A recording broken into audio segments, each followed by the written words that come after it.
Anita. Yes, ma. Mami kasaden. Anita. Yes, ma. Anita. Yes, ma. What is saying? Pacho nyamiado. Sompa Nkomo boni ben ye wo ba fefe. Pacho mo nye me boni bia me na maye mo boni kese. Why ye boni? Pacho. Ye ne hefo. Pacho mo ne mo mpanimfo nyina. Why ye boni? Pacho. Boni ben kasa. Pacho na anu asema me de ba ha be dan mo se madaroma. Mo amenu pacho no kure bia ni asem nim. Tim pacho we de madaroma me dwa to amu nyina mo fa me boni ncheme. Anita. Yes, ma. Wanya bayi. Pacho debi. Edie na ma wo yesa. Wonam dada ni pasa. Pacho eya ho kire. Ti wo we ni strategy.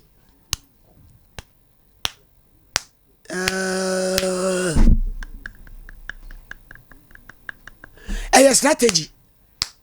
Pacho.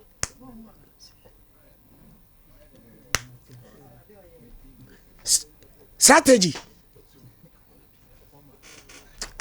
Eya strategy. Anita me ye ni komo eya strategy ana. Madaroma mo fa ncheme. Ye de che wo sen. Pacho as the see ye no. Pacho entisa. Die di kan wo ka kire se wo ba wo di kan wo no no. Ne papa wo Holland. Sika ma Anita no kure wom. Pacho debi. Wo ka kire me se baby a wo tie eye dan a na no ma me timu ansa na wo bewuo. Anita no kure wom. Pacho ne de ye no kure. Dan no no obi na fra bro kire akọ keka nsem ubi radio station so no be han ma. Pacho ansanity. Na fe wo se no na na ma me timu owu ye no kure na ne de wo yin. Anita. Why you confused? Oh, kasegu akasemunum. Anita. Yes, ma. Enti ubeye fa sad way for how long? Pacho mi nye bi madaroma. Ye abaya. Wo fe Anita. Ada na wo yesa. Pacho mi nye bi. Wo nye biem. Pacho. Enti se ya nya oden. Pacho mo fa ncheme. Mi nye bi. Ka kire wiase. Wo ma send you sika no. O ma pese boa wo no. Ka kire wo mo. Se ye wo plan na we de ya chew. Eti wo nye biem yemfa nche oka. Pacho obi a ohu mi mobo bia ya ho kire na e ma me yes anti obi amfa me boni ncheme mi nye bi. Ampa Anita wo nye biem. Pacho. Uko baby ba akokọ yesa. De toso mienu ne ye de aso mu. Enti ye de na yemfa nyi ni sampa wo nye biem. Pacho mi nye biem trese. Ento so mi ensa nti mi nye biem. Ade na yemfa nyi wo ni. Sompa 3.1 say masesa ma adwe free no ya me ko ye. Mi nye biem. Anita wani mu a wo de ka se kire se won sesan. Pacho masesa mi nye biem ma. Mi nye biem. Brana no wa brochire na wo sende wo no. Panichew wate.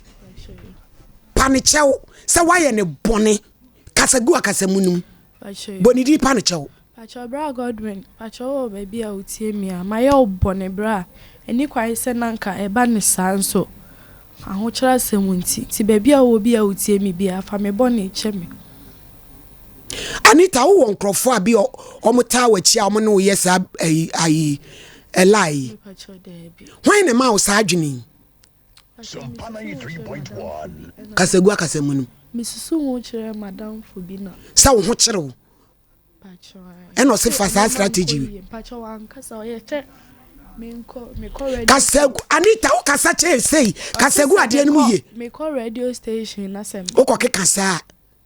Wan kasa me o si me ko radio station na me ko chira asem mu kira mo bia mo bia obode bebo na. Na de na wo ko ba ko no ntwa so a wo de aye adwuma. Wan pacho nti na me kasa we de madaroma me dwa to ampanifo nyina fa me bone che me bi nsi bi. Eja yesi akokoba akokọ ne na ti aba o enkumu ba sa na nananom kan ye e na wi ase ade etwa bon ansem nyina ato ene me pache difo mi di free uso